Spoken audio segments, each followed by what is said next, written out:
Gairah liar ayah mertua, bab 12. Mungkin karena ini untuk keperluan Icha. Bu, sanggahku. Oh iya, untuk cucu kesayangannya, ucap ibu tersenyum. Kemudian aku dan ayah berangkat. Di perjalanan aku mengobrol dengan ayah mertuaku. Putri ayah cantik sekali, kata ayah melihat ke arah Icha yang tidur di gendonganku. Aku hanya tersenyum saat ayah mertuaku berkata seperti itu. Setelah hening sejenak, aku memulai perbincangan serius dengan ayah mertuaku. Ayah? Panggilku menoleh ke arah ayah yang sedang menyetir. Iya, sayang, jawabnya. Aku mau tanya serius sama ayah, kataku. Sepertinya serius sekali. Mau tanya apa sayang? Ujarnya. Hubungan kita ini akhirnya bagaimana, ya? Mendengar pertanyaanku, ayah diam sejenak, beliau menghela nafas panjang. Ayah juga tidak tahu bagaimana akhirnya, kata ayah sembari menatap ke jalan yang dilalui mobilnya. Kenapa baru punya pikiran seperti ini? Tanya ayah mertuaku menatapku. Tuti takut. Yah, ucapku lirih. Takut kenapa? Sayang? Tanya ayah. Tuti takut pada akhirnya hubungan kita diketahui Mas Sugeng dan ibu, terangku. Jadi, kamu mau mengakhiri hubungan ini? Tanya ayah mertuaku. Bukan begitu, yah, ujarku. Lalu apa? Tanya ayah. Jujur, Tuti sayang sama ayah, tegasku kepada ayah. Terus mau kamu bagaimana? Sayang? Kata ayah melihat ke arahku. Tuti bingung. Yah, ucapku lirih. Begini saja, kita jalani seperti biasa, seperti ayah dan anak. Anggap kita tidak menjalin hubungan spesial, supaya ibu dan suamimu tidak curiga, kata ayah mertuaku. Tapi, ayah kalau di rumah berani sekali dekat sama Tuti, ujarku. Oh, masalah itu. Iya maaf, ayah janji akan menjaga jarak saat di rumah, kata ayah menenangkanku. Iya, ya. Sudah berapa kali kita hampir ketahuan kan? Ujarku melihat ke arah ayah. Iya ayah tahu, sayang, kata ayah. Kalau pengin kita keluar saja ya? Pinta ayah menatap ke arahku. Keluar? Mau bilang apa sama Mas Sugeng dan ibu? Ya? Masalah itu gampang. Biar ayah yang atur, kata ayah mertuaku. Iya, yah, pungkasku. Sampai tidak terasa kami sudah sampai di supermarket di kota kami. Kemudian ayah memarkir mobilnya. Ayah, ikut ya ke dalam, pintaku kepada ayah. Iya, jawabnya dengan tegas. Setelah itu kami berkeliling di supermarket tersebut. Mencari perlengkapan bayi seperti baju, celana, kaos kaki, selimut, popok dan handuk. Bagaimana kalau kita cari bakso? Ujar ayah mencoba menghiburku. Ayo, yah, jawabku senang. Setelah membayar belanjaanku, kemudian aku dan ayah keluar dari supermarket untuk membeli bakso. Kebetulan di depan supermarket ada bakso yang terkenal enak. Kemudian kami memesan 2 mangkok bakso. Enak sekali baksonya. Yah, ucapku. Iya, dibungkus 2 ya, buat ibu sama suamimu, ujar ayah. Iya, ya. Kataku singkat karena saat itu aku lagi kepedasan. Pelan-pelan makannya, kata ayah. Saat aku makan bakso, Icha sedang tidur di dalam gendonganku. Setelah makan bakso, aku mengajak ayah untuk pulang. Sudah mau sore, ayo pulang, pintaku kepada ayah. Iya, ayo, ajak ayah. Kemudian aku dan ayah pulang. Saat perjalanan pulang aku sampai tertidur bersama Icha. Mungkin karena aku kecapean berkeliling di supermarket. Sengaja ayah tidak membangunkan aku. Setelah sampai di rumah, ibu mertuaku langsung menghampiriku. Lama sekali belanjanya, ujar ibu mertuaku. Banyak yang dibeli, Bun, jawab ayah. Ibu khawatir Icha masuk angin, ucap ibu mertuaku. Sudah pakai selimut? Bun, pungkas ayah. Aku hanya diam mendengar percakapan kedua mertuaku. Kemudian aku berjalan masuk ke dalam kamar. Aku lihat suamiku sudah tertidur pulas. Sepertinya dia benar-benar kecapean. Setelah menidurkan Icha, aku pun beres-beres belanjaan untuk dimasukkan ke dalam lemari. Rasanya begitu menyenangkan dan bahagia. Bisa berbelanja dan jalan-jalan bersama ayah mertuaku. Stres masalah keluarga, hingga masalah urusan hati jadi hilang. Benar kata orang, obat stres yang dirasa paling mujarab adalah belanja. Aku beruntung mempunyai ibu mertua yang baik. Bahkan beliau menganggapku sebagai anaknya sendiri. Tapi sialnya, aku mempunyai ayah mertua yang menganggapku sebagai kekasih gelapnya. Awalnya aku menolak, tapi akhirnya aku menikmatinya. Aku seperti kecanduan dan ketagihan nikmat. Hubungan gelapku berjalan hampir 2 tahun. Namun hubungan ini masih tersimpan rapi tanpa ada yang mengetahui. Entah sampai kapan ayah mertuaku bilang jalani saja apa adanya. Seperti biasa setelah suamiku pergi bekerja. Pekerjaan rumah telah menantiku. Namun keinginanku untuk melakukan nampaknya sedang bergelora pagi ini.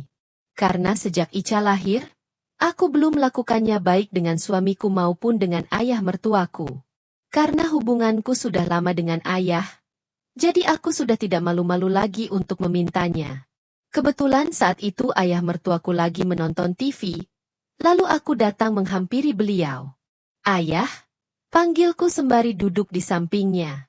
"Ada apa, Nak?" jawab ayah pelan. "Jalan-jalan yuk?" pintaku kepada ayah sambil tanganku memegangnya. Ayah sepertinya mengerti apa yang aku mau. "Sepertinya lagi ada yang pengin nih," ucap ayah sambil tersenyum. Aku hanya bisa tersipu malu mendengar ayah berkata seperti itu. "Sudah boleh ya?" tanya ayah seraya menatapku dengan mesra. "Iya boleh." "Yah," jawabku sambil memandang wajah ayah mertuaku. "Ayo berangkat," kata ayah girang sambil berdiri dari tempat duduknya. "Mau bilang kemana sama ibu?" "Yah?" tanyaku kepada ayah. "Kamu dengarkan saja," kata ayah dengan tenang. Kemudian ayah berjalan ke arah toko. "Bun, ayah mau ambil bunga di teman ayah ya," kata ayah mertuaku. "Antar bunda dulu ke pasar." "Yah," kata ibu mertuaku. "Aduh, becak langganan bunda kemana?" tanya ayah mertuaku. "Pak Totok sakit katanya." "Yah," ujar ibu mertuaku. "Kata siapa sakit, Bun?" tanya ayah penasaran. "Kemarin bunda ke rumahnya," ujar ibu mertuaku. "Apa?" kata ayah kaget. "Kenapa kaget?" "Yah?" tanya ibu mertuaku. "Apa jangan-jangan bunda punya hubungan spesial sama Pak Totok?" canda ayah sambil tersenyum. Pak Totok berumur 35 tahun. Ia tukang becak langganan ibu mertuaku. Statusnya duda anak 1. "Ayah bicara apa sih?" seru ibu sedikit kesal. "Ayo ngaku," ledek ayah. "Sudah, bunda tidak mau bahas yang tidak penting. Ayo antar bunda ke pasar," seru ibu mertuaku. "Nanti di pasar bunda mau ditunggu." "Apa ditinggal?" tanya ayah. "Iya ditunggu." "Yah, kalau ditinggal bunda suruh naik apa?" ujar ibu mertuaku. "Jangan lama-lama, Bun," kata ayah. "Sebentar kok," ujar ibu mertuaku. "Nak Tuti, tolong jaga toko sebentar ya. Kalau Nak Tuti tidak tahu harganya suruh bawa dulu." "Ibu cuma sebentar," kata ibu mertuaku. "Iya, Bu," jawabku mengangguk. Kemudian ayah melewatiku yang saat itu aku lagi gendong Icha. "Tunggu ya," bisik ayah. Aku hanya mengangguk dan tersenyum. Kemudian kedua mertuaku berangkat. 15 menit kemudian, terdengar mobil ayah di depan rumah. "Sudah pulang, ya?" tanyaku kepada ayah. "Iya," jawab ayah singkat. "Loh, ibu kemana?" tanyaku penasaran. "Ayah tinggal," ucap ayah sembari menarikku ke dalam kamarku. "Bukannya disuruh tunggu, yah?" kataku mengikuti ajakan ayah masuk ke dalam kamarku. "Ayah bilang sama ibumu, kalau sudah selesai suruh telepon."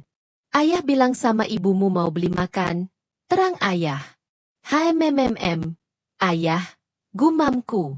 Ica tidur dulu ya. Ayah sama Mama Tuti mau rapat. Kata ayah sembari menaruh Ica di tempat tidurnya. Tidak butuh waktu lama ayah menarikku ke kamarnya. Kalau ada yang beli-beli bagaimana? Yah? Tanyaku di pelukan ayah. Sudah, tidak usah diperdulikan, kata ayah. Ayah sepertinya sudah tidak tahan menunggu selama hampir 2 bulan, untuk segera melakukannya bersamaku. Suasana yang romantis, ditambah dengan sejuknya hembusan AC sungguh membangkitkan hasrat. Ayah memelukku dengan erat, mengecup keningku lalu bibirku. Dasterku pun segera terlempar ke lantai. Setelah itu ayah membaringkanku di ranjangnya yang empuk. Ayah sayang kamu, kata ayah sambil menatapku manja. Aku tidak ingin buru-buru. Aku ingin menikmati detik demi detik yang indah ini secara perlahan. Berpindah dari satu sisi ke sisi satunya. Muka kami berhadapan, kembali kutatap wajahnya. Ayah memintaku untuk melakukannya pelan-pelan. Pelan-pelan sayang, kata ayah dengan suara lirih. Bless. Aku pun mulai mendaki secara perlahan. Aku pegang tangan ayah dengan erat. Keringat sudah membasahi pendakian kami. Ayah menatapku bahagia. Ia begitu menikmati pendakian nikmat kali ini. Hasrat yang telah lama tertahan terpuaskan lepas saat ini. Kepala ayah mulai menoleh ke kiri dan ke kanan. Diiringi rintihan dan desahan yang membuat semakin bergelora. Tangannya memeluk erat tubuhku, sambil sekali-sekali tangannya memegangi punggungku. Desakan demi desakan tidak tertahankan lagi. Dan pada akhirnya kami sampai bersama-sama di puncak kenikmatan. Aku memeluk tubuh ayah dengan erat. Nafas kami tidak beraturan dan saling memburu. Aku dan ayah pun beristirahat untuk beberapa saat. Kemudian ponsel ayah berdering. Dengan segera ayah mengangkat teleponnya. Iya tunggu, Bun. Kata ayah saat menerima teleponnya. Ayah jemput ibumu dulu ya. Kamu bereskan tempat tidurnya. Ucap ayah sambil mengecup keningku. Iya, yah, jawabku mengangguk. Kemudian ayah bergegas pergi dari kamar. Setelah ayah pergi, aku merapikan tempat tidur ayah yang acak-acakan. Setelah membereskan kamar tidur ayah, aku pergi ke kamarku untuk melihat Ica. Aku lihat anakku masih terlelap tidur. Pada malam harinya saat kami makan malam bersama, suamiku memberi kabar yang membuat kami semua terkejut. Sugeng mau kasih kabar gembira, kata suamiku memulai obrolan. Kabar apa, Mas? Tanyaku penasaran. Kemudian suamiku terdiam sejenak. Kabar apa, Nak? Tanya ibu mertuaku mengulang pertanyaanku. Sugeng dikontrak permanen di pabrik yang baru, kata suamiku. Aku terkejut mendengarnya, termasuk ibu dan ayah mertuaku. Maksudnya, kamu dipindah kerja untuk selamanya di sana, Mas? Tanyaku memastikan. Iya, Dik, ujar suamiku. Bagus itu, kata ayah. Kok bagus sih? Yah, ujar ibu mertuaku. Loh, di sana kan jabatan Sugeng lebih tinggi daripada di sini, Bun. Ujar ayah kepada ibu mertuaku. Tapi Sugeng tidak pulang ke sini. Bagaimana ayah ini? Cetus ibu sedikit kesal. Kalau demi kebaikannya Sugeng tidak masalah. Toh setiap bulan atau setiap ada libur bisa pulang ke sini. Jelas ayah kepada ibu mertuaku. Betul. Sugeng? Tanya ayah kepada suamiku. Iya. Yah. Kata suamiku lirih. Kamu tinggal di mana di sana? Nah? Tanya ibu mertuaku. Untuk sementara ngontrak atau kos dulu Bu. Kata suamiku. Ngontrak saja. Nah? Ujar ibu mertuaku. Sugeng mau ngajak Dik Tuti sama Ica. Kata suamiku melihat ke arahku. Mending Tuti sama Ica di sini dulu. Kata ayah mertuaku. Bagaimana, Dik? Tanya suamiku sembari melihat ke arahku. Bersambung.